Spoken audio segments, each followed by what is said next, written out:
Hello and welcome to my presentation for the research paper for operating systems.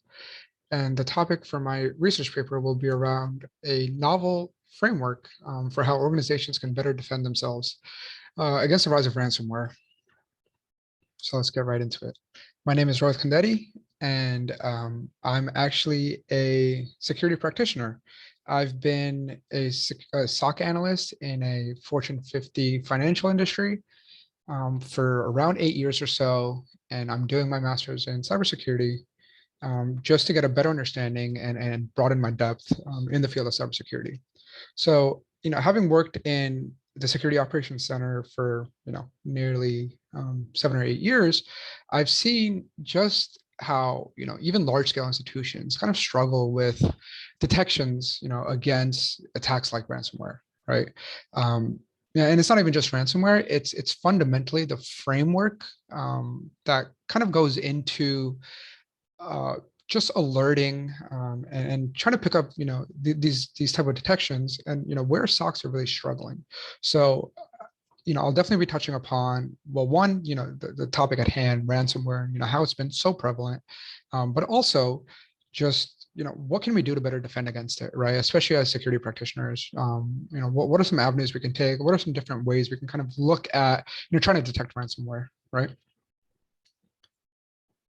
So, ransomware and the rise of ransomware. So what's really attributed to ransomware really blowing up in the industry, right? Ransomware's origin really dates back to around 1989 when the first crypto ransomware named PC Cyborg Attack was launched using a symmetric and initialization vector combined to encrypt the victim's data files. So the essential concept of ransomware really hasn't changed throughout the years, right? In the last 20 years or so, 20 or 30 years. But one thing that has changed is just, how prevalent it's been, how effective it's been, but also just how many variations we're kind of seeing. We'll also, in this research paper, we're going to be talking about the traditional detection methods, what people are actually doing to detect ransomware and things like that. And, what are some better ways we can kind of detect such attacks?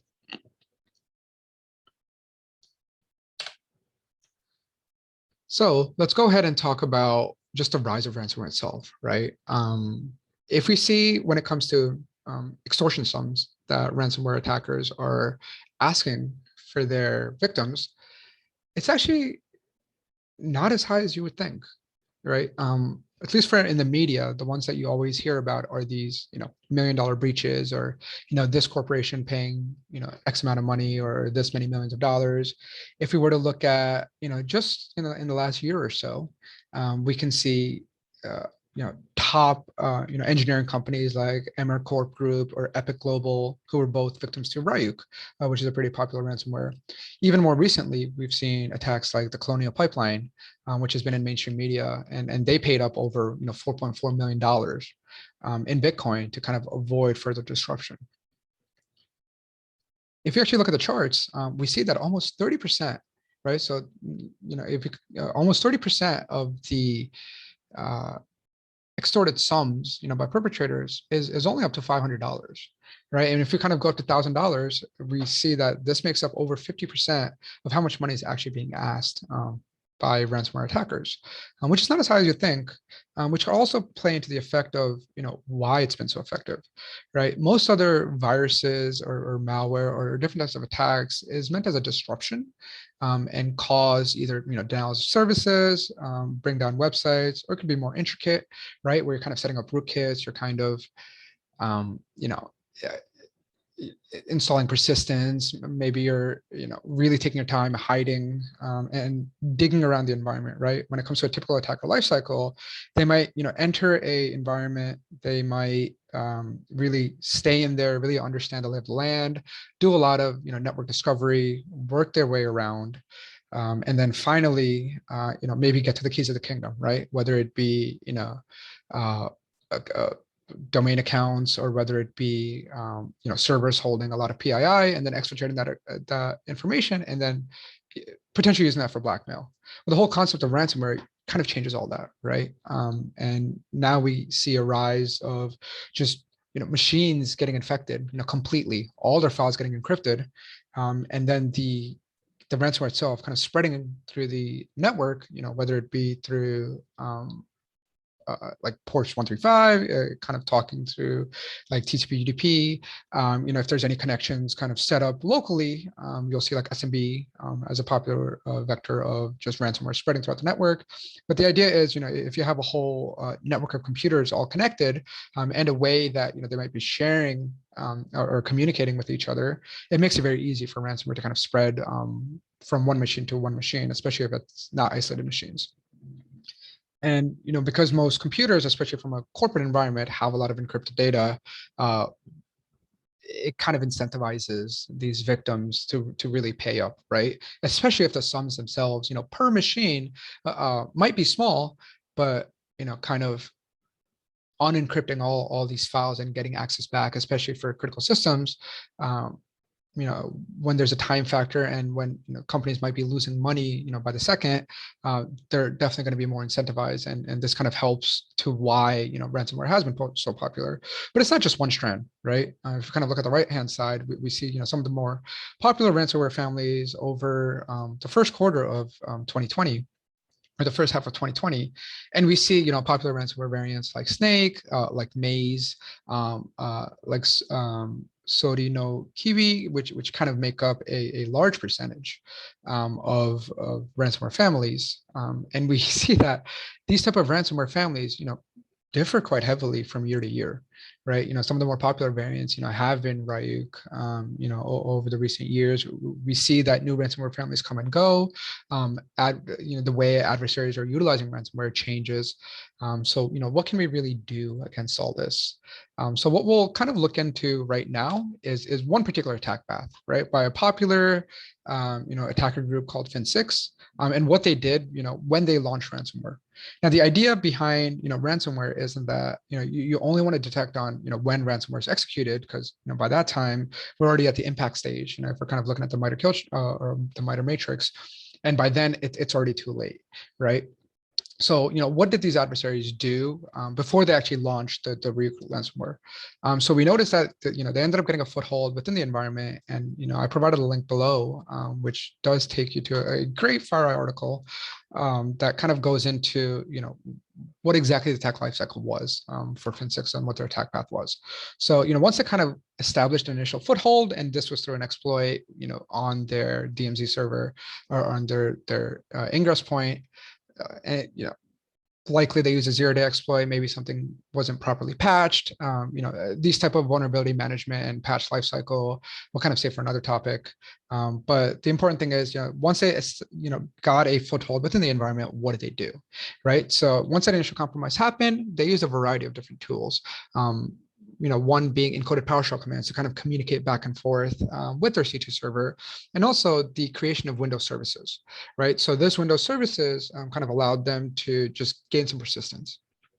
And then through the use of encoded PowerShell commands, they were able to communicate back to their C2 server, actually, bring back some additional files that they had on their server internally, and then start wreaking some havoc. So the first thing they did, after that initial compromise, was do some internal reconnaissance, right? So they actually leveraged a tool called ADFind, which is kind of used for Active Directory purposes. It's used as a good network or sysadmin tool to get a good understanding of the lay of the land using Active Directory. The attackers or Fin6 leveraged this to really understand the domain. And then ultimately, once they gathered all the information about the different types of users, the different types of machines that lay on this computer, or really across the domain, they exfiltrated all this data, they zipped this file up, and then they sent it back to their C2 servers. Once they kind of had enough information that they deemed worthy, and they were satisfied, they actually went ahead and deployed Ryuk, after they did some additional, lateral movement within the network and really understood the lay of the land. So, if you have some detection set up just for the last impact part, it's going to be too late, right? And this is kind of the same sequencing for most attackers. When an adversary kind of gets into your environment, we kind of look at ransomware as the last stage, right? So there's a lot of other footprints that attackers will leave behind that happens before this, right? And the idea is, let's go ahead and try to create some sort of new way to detect these type of attacks rather than just looking for, just that last impact where, we might be writing rules for just, you know, greater than 500 files having their file extension changed, which could be indicative of ransomware, right? So, what is the current way that we're detecting life cycles, or what is the actual, detection life cycle? So we see, initially, if we're kind of looking holistically, right, from start to finish, from the research phase all the way to detection and maintenance phase, we see that, it starts with initial research, identify what the threat is, actually go into the research stage, which could just take, 1 to 2 days, or 48 hours, really, if we're looking into it, and actually tracking this information that you have from a research point of view. This could take an hour or so. You got the actual deployment, building the actual content itself, testing it out, deploying this, which again could take another 20 hours or so. Again, documenting this, what exactly is a run book? If this rule actually fires, what should analysts be doing? Again, that could take a couple hours to just fully document. And then the actual maintenance and tuning of the rule, which is going to be an ongoing effort. This could span across 2 to 3 different teams. This could span across, multiple different tools, as you see here. Each of these stages could be utilizing a different tool. We're talking 72 hours each, right? At least. So, what are we talking about? So what is a good way to kind of simplify this whole life cycle and make it a little bit easier, right? So the idea now is, you're still collecting your existing signals, as we'd say, right? And these signals could still be coming in through a variety of different tools and appliances, whether it be email, whether it be, antivirus, could be EDR cloud-based solutions, or your custom alerts. The idea now is, let's go ahead and make sure we have all the data normalized, because one of the things analysts will always struggle with is,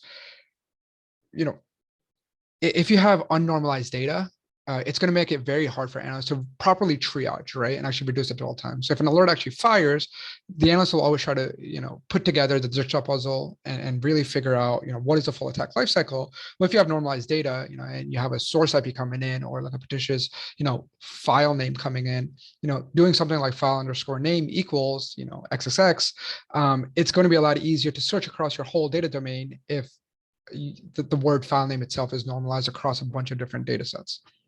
So that's important. But the idea is, once you kind of have normalized data, go ahead and sequence these signals right? So what we kind of talked about before, so like Windows service creation, maybe followed by AD find execution, followed by utility archive. So these individual signals by themselves might not say anything, right? So you might have a ton of Windows service creation events happening in your environment. You don't necessarily have to alert on every single one of them, or you don't necessarily have to overtune everything that's a Windows service create and potentially get rid of, true positives. Same thing with like AD find execution. If this is something that, does happen quite frequently, and you do have, network administrators utilizing this, maybe that activity by itself might not mean anything, but going ahead and storing these type of signals or use cases within some sort of hunting repository, and then alerting it on like a time-based sequence, right? So like correlation of these alerts and signals.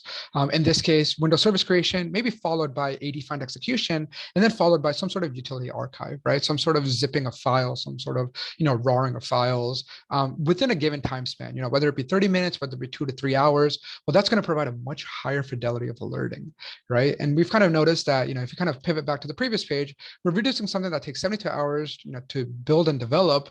Well, utilizing your existing signals, we can kind of deploy this in a much faster sequence. And even the triage and dwell time, right? The amount it actually takes analysts to actually look into this alert is really going to reduce. Right. So that's really the results that come out of this type of, alert-based framework. Is one, the reduction of analyst fatigue, because what we don't want to do is overload the analysts with atomic use cases, which, could be firing nonstop. And, the analyst is sitting there really trying to figure out, what the whole story is. And a lot of them just happen to be false positives, right? So then it becomes the boy who cried wolf.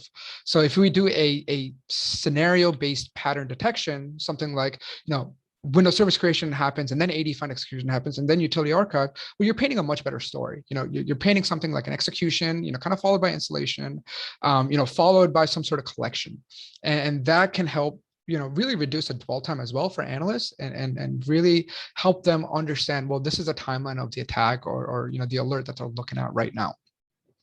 So my conclusion is that, scenario-based attack sequencing, can lead to more intricate detections. So now you have, all your alerts that you have, all these different types of use cases that are laid out. Now, instead of over tuning and adding too many events to an allow list and only firing on alerts that might have a super high hit rate, we could now accept more noise, store these events potentially in some sort of log stash or some sort of log repository, collect these signals, and then worry about sequencing them, right? So the whole idea is sequence them in a way where we see attackers utilizing, constantly, right? Because just like security operations, attackers have run books too, and they do follow a similar set of attack paths, right? Whether it be executing certain tools that will always do, X, Y, and Z in order, right? Whether it be, hey, once I get launched in a user's environment, go ahead and either run some encoded PowerShell commands, bring in the additional attacker tools that sit on the attacker infrastructure, and then start scanning, and then, kind of understand the lay of the land, and then communicate back to C2, things like this, right? Where you have these individual use cases where by themselves might not mean much, but kind of sequence them together, and you're painting a much better story. So with that, I'd like to end the conclusion of, my take on ransomware and how I think, security operations as a whole can get a lot better. And instead of just focusing on just the impact stage when it comes to ransomware, we can kind of think a little bit more about, everything that precedes, the actual ransomware happening, and really catch it, before, all these companies, do ultimately get ransomware. But I do want to say thank you for your time, for tuning in. And if you have any further questions, please reach out to me at rk1580@nyu.edu. Thank you.